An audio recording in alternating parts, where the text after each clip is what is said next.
چوتھا کلمہ توحید۔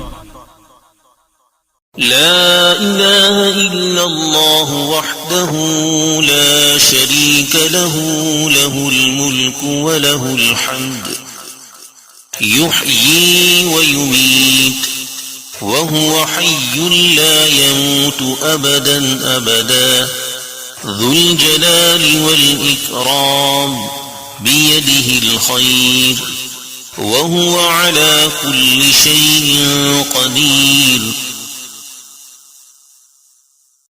اللہ کے سوا کوئی معبود نہیں، وہ اکیلا ہے، اس کا کوئی شریک نہیں، اسی کے لیے ہے بادشاہی اور اسی کے لیے تعریف ہے۔